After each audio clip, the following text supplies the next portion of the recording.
Assalamualaikum warahmatullahi ta'ala wabarakatuh dan salam sejahtera.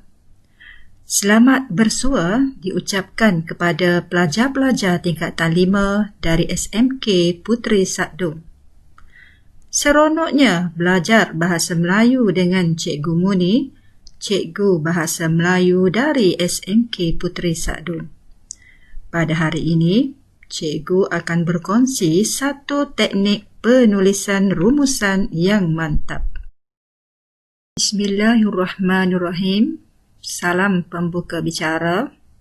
Cikgu mulakan dengan panduan menjawab rumusan yang mempunyai beberapa langkah tertentu. Langkah pertama, untuk mendapatkan ayat pendahuluan, pelajar dikehendaki setelah mendapat soalan, yang pertama, membaca arahan soalan, kemudian pelajar dikehendaki menggariskan kehendak soalan iaitu terdapat dua kata kunci. Jadi, pelajar dikehendaki menggariskan kata kunci 1 dan kata kunci 2. Kata kunci 1 merujuk kepada isi tersurat iaitu ayat yang terdapat dalam petikan yang diberi. Pelajar dikehendaki mencari sekurang-kurangnya 6 ayat berdasarkan petikan tersebut. Manakala kata kunci 2 pula merujuk kepada isi tersirat, iaitu ayat ini tidak boleh diambil dari petikan. Pelajar perlu fikir sendiri ayat tersebut berdasarkan kata kunci. Pelajar dikehendaki mengenal pasti sekurang-kurangnya 2 ayat untuk melengkapkan satu rumusan. Setelah mendapat kata kunci soalan, pelajar-pelajar perlu mengenal pasti kata kunci yang sinonim untuk mendapatkan 2 markah. Antara kata kunci yang biasa digunakan ialah yang pertama, faktor-faktor yang sinonimnya dengan punca-punca dan sebab-sebab. Kedua, langkah-langkah sama dengan cara-cara, sama dengan usaha-usaha, sama dengan tindakan-tindakan, sama dengan kaedah-kaedah, sama dengan teknik-teknik, sama dengan pendekatan-pendekatan. Yang ketiga, peranan sama maksud dengan tanggungjawab, sama maksud dengan tugas, sama maksud dengan fungsi. Yang keempat, kebaikan sama dengan kelebihan, sama dengan keistimewaan, sama dengan faedah, sama dengan manfaat, sama dengan kepentingan, dan sama dengan kemaslahatan. 5.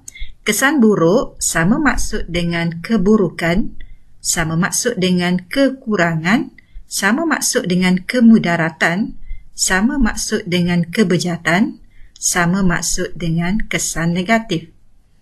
Manakala keenam, impak sama maksud dengan akibat, sama maksud dengan implikasi. Ketujuh, masalah sinonim dengan halangan, sinonim dengan kekangan. Dan yang terakhir 8, ciri-ciri sama maksud dengan kriteria. Ini adalah antara kata kunci yang biasanya ditanya dalam peperiksaan. Langkah yang ketiga, untuk mendapatkan isi tersurat. Ingat, isi tersurat merujuk kepada isi yang terdapat dalam petikan soalan yang diberi. Maka, pelajar-pelajar perlu mengenal pasti beberapa perkara untuk mendapatkan ayat isi tersurat yang mantap. Pertama, pelajar-pelajar perlu mencari penanda wacana, iaitu antaranya ialah salah satu, selain itu, di samping itu, seterusnya, juga, turut. Yang kedua, kenal pasti kata kerja positif atau negatif. Contohnya, yang kata kerja positif menggalakkan, menguasai, manakala kata kerja yang negatif meruntuhkan, melemahkan. Ketiga, pelajar-pelajar juga perlu peka dengan ayat tajuk semasa membaca petikan. Ingat balik, ayat tajuk merujuk kepada kata kunci 1. Kata kunci 1 contohnya dalam petikan yang diberi ialah cara-cara mengatasi buli. Maka ayat tajuknya adalah bercerita berkenaan dengan buli. Langkah keempat, masih lagi cara untuk mendapatkan isi tersurat. Sekiranya 3 perkataan ataupun perkara yang disebutkan sebentar tadi tidak dijumpai, pelajar-pelajar boleh menggunakan jadual yang diberi sebagai panduan. Jadual ini merupakan jadual kata kunci tugasan. Okey, jika diperhatikan, kotak yang pertama sebelah kiri adalah kata kunci, manakala kotak di sebelah kanan adalah kata kunci tugasan. Contohnya, sekiranya kata kunci yang diberikan dalam soalan berkaitan dengan faedah dan yang sinonim dengannya, perkataan yang boleh kita cari dalam petikan yang diberi ialah perkataan dapat ataupun mampu ataupun boleh ataupun akan. Manakala kalau kata kunci yang diberikan ialah cara dan sinonim dengannya, kata kunci tugasan yang boleh kita gunakan untuk mendapatkan ayat isi tersurat dengan mantap ialah hendaklah, haruslah, wajiblah, perlu, seharusnya, wajar, sepatutnya dan kata kerja yang positif. Kata kerja yang positif mudah saja untuk kita mengenal pastinya. Okey, awak cari perkataan yang mempunyai imbuhan me di depannya. Okey, sekiranya diberikan kata kunci akibat dan sinonimnya, okey, awak boleh gunakan mencari kata menyebabkan, mengakibatkan, akan, mengalami, akibatnya, kesannya, mendatangkan, menjadikan. Okey, seterusnya sekiranya diberikan kata kunci masalah dan sinonim dengannya, yang kita boleh cari dalam petikan perkataan yang tugasannya ialah masalahnya, kekangannya dan halangannya. Okey, seterusnya yang terakhir sekiranya diberikan kata kunci faktor dan sinonim dengannya, kata kunci tugasan yang boleh kita dapat daripada petikan ialah oleh sebab ataupun disebabkan. Okey, jadi pelajar-pelajar perlu menghafal kata kunci tugasan supaya memudahkan anda untuk mendapatkan ayat kata kunci yang mantap. Langkah kelima, cara untuk mendapatkan isi tersirat. Seperti yang kita bincangkan sebentar tadi, isi tersirat merupakan kata kunci kedua. Jadi, untuk mendapatkan isi tersirat merujuk kepada kata kunci yang diberikan, pelajar-pelajar perlu mengenal pasti skop pelaku yang diperlukan. Okey, jadi di sini sebagai contohnya, pihak-pihak yang boleh dijadikan sebagai pelaku ialah rakan sebaya, ibu bapa, sekolah, media massa, kerajaan. Dan berdasarkan paparan ini, cikgu bagi contoh untuk tindakan. Tindakan bermaksud untuk kata kunci, langkah-langkah ataupun cara-cara ataupun yang sinonim dengannya. Sekiranya pelajar memilih rakan sebaya, antara tindakan yang boleh dijadikan sebagai isi ialah menunjukkan contoh yang baik. Yang kedua, memberi nasihat. Sekiranya pelajar memilih pihak ibu bapa, antara isi yang boleh diambil ialah memberi didikan agama yang sempurna, memberi kasih sayang yang secukupnya, menjadi contoh tauladan. Ketiga, sekiranya pelajar memilih pihak sekolah, antara isi yang boleh digunakan ialah dari segi pengiklanan atau promosi yang berterusan. Yang kedua, menghasilkan dokumentari atau mengedarkan risalah. Seterusnya, jika media massa menjadi pilihan, pelajar boleh membuat tindakan berkaitan dengan pengaruh positif ataupun sokongan. Seterusnya, jika dipilih pihak kerajaan, sudah pastilah tindakan yang boleh diambil ialah menguatkuasakan undang-undang ataupun dendaan ataupun hukuman. Yang kedua, memberikan dana atau bantuan. Yang ketiga, mengadakan kempen. Yang keempat, mengadakan ceramah. Jadi, jadual isi tersirat ini boleh diguna pakai untuk semua isu. Jadi, awak pandai-pandailah menyesuaikan isu yang diberikan. Langkah yang keenam ialah cara untuk menulis kesimpulan. Untuk kesimpulan, pelajar-pelajar perlu mengenal pasti ayat tajuk. Ingat, ayat tajuk biasanya diambil dalam kata kunci 1. Contoh ialah cara-cara mengatasi buli. Jadi ayat tajuk bagi ayat kata kunci tersebut ialah buli. Manakala yang kedua, kenali kata kerja yang sesuai. Contoh kata kerja yang boleh digunakan dalam kesimpulan ialah meningkat, memberangsangkan, menurun, bertambah, berkurang dan banyak lagi. Yang ketiga, kenali ayat harapan yang asas mengikut bidang. Contohnya, di sini bidang yang kita boleh gunakan ialah bidang ekonomi, bidang sosial, bidang pendidikan, bidang kesihatan dan alam sekitar. Jadi, pelajar-pelajar perlu tahu dan mengenal pasti kata kunci yang diberikan itu berada dalam skop bidang salah satu daripada yang cikgu sebutkan tadi. Kemudian, pelajar-pelajar perlu masukkan saja contoh ataupun cadangan ayat harapan berdasarkan bidang-bidang tersebut.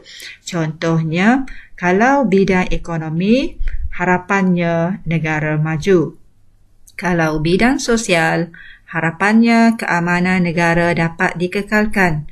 Kalau bidang pendidikan, harapannya melahirkan modal insan yang cemerlang. Kalau kesihatan, melahirkan masyarakat yang sihat, dan alam sekitar harapannya masyarakat sejahtera. Jadi perlu diingatkan di sini, untuk ayat kesimpulan, pelajar perlu mencari ayat tajuk, ayat kata kerja dan ayat harapan berdasarkan soalan yang diberikan. Langkah ketujuh adalah formula kesimpulan. Setelah tiga perkara tersebut dikenal pasti, pelajar-pelajar perlu menyusun ayat tersebut berdasarkan formula tersebut. Kesimpulannya, ayat tajuk, mestilah ayat kata kerja, agar dan ayat harapan. Cikgu akan terangkan dengan lebih lanjut dekat bahagian contoh.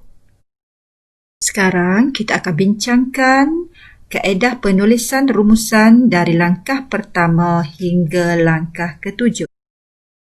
Ini merupakan contoh soalan rumusan. Maka soalannya berbunyi, soalan 1 rumusan.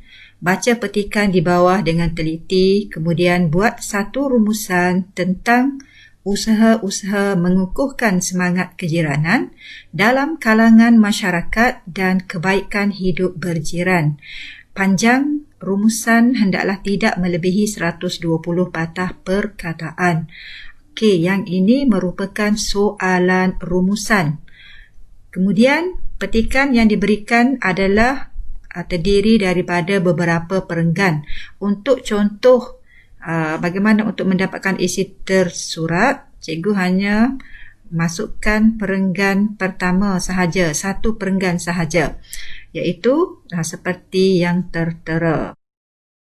Okey, untuk membina pendahuluan, perkara pertama, baca arahan soalan. Kedua, berikan perhatian kepada KK1.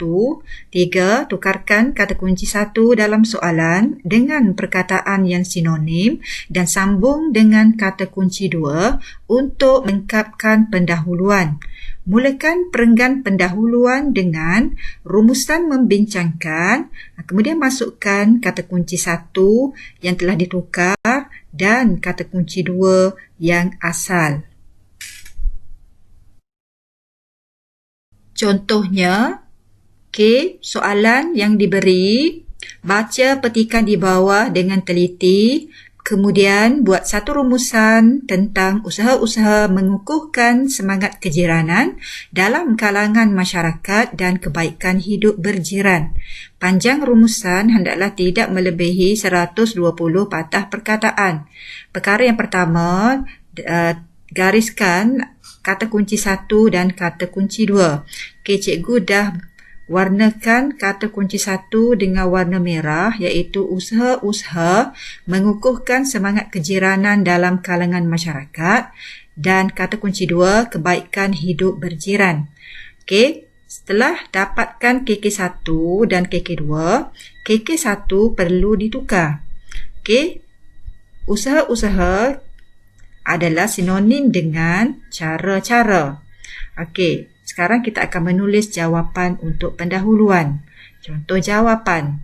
Rumusan membincangkan cara-cara mengukuhkan semangat kejiranan dalam kalangan masyarakat dan kebaikan hidup berjiran. Cuba teliti di situ. Mulakan rumusan dengan rumusan membincangkan, kemudian ambil KK1 yang telah ditukar, yang telah disinonimkan. Kemudian sambungkan dengan KK2 yang asal. Nota, usaha-usaha tadi, KK1 tadi kita tukarkan dengan cara-cara. Manakala KK2 kita salin tanpa tukar. Dapatkan isi tersurat. Berdasarkan petikan yang diberi, cuba lihat contoh. Ingat balik. Kali pertama, kenali penara wacana dan kata kunci tugasan.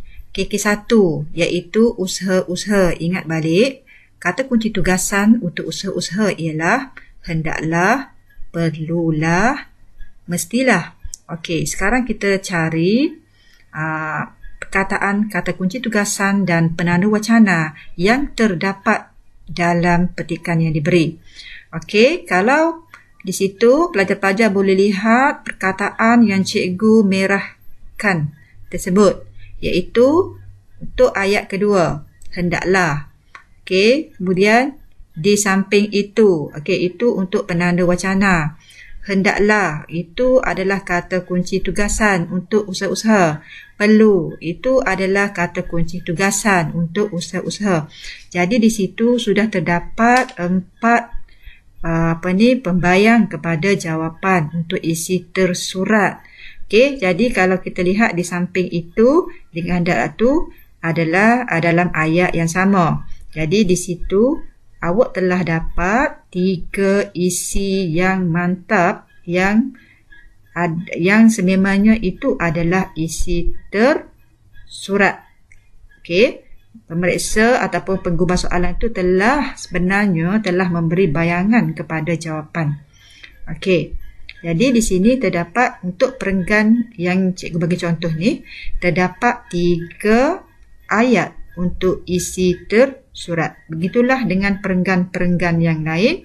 Kenal pasti penanda wacana, kenal pasti kata kunci tugasan, kenal pasti kata kerja yang positif, dan kenal pasti ayat tajuk. Berdasarkan petikan, cari 6 ayat yang mempunyai kata-kata yang telah cikgu sebutkan sebentar tadi.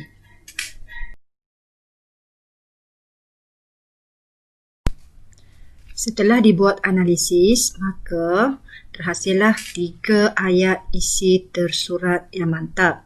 Yang pertama, bagi mengukuhkan semangat ini, setiap jiran hendaklah mempunyai matlamat hidup yang sama.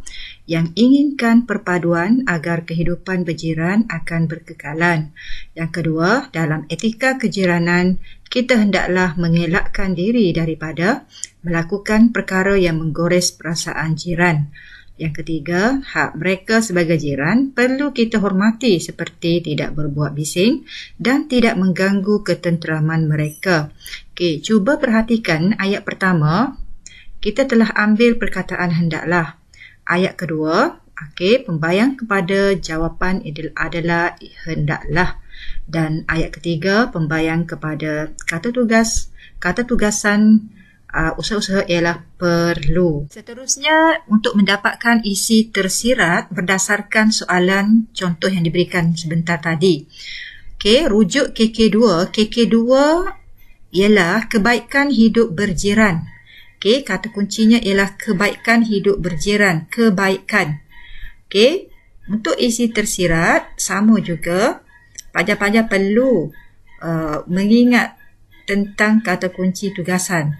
Untuk kebaikan, antara kata kunci tugasan yang boleh digunakan ialah dapat ataupun mampu. Selain daripada awak cari dalam petikan untuk mendapatkan isi tersurat, kata kunci tugasan amat berguna untuk awak membina ayat isi tersirat.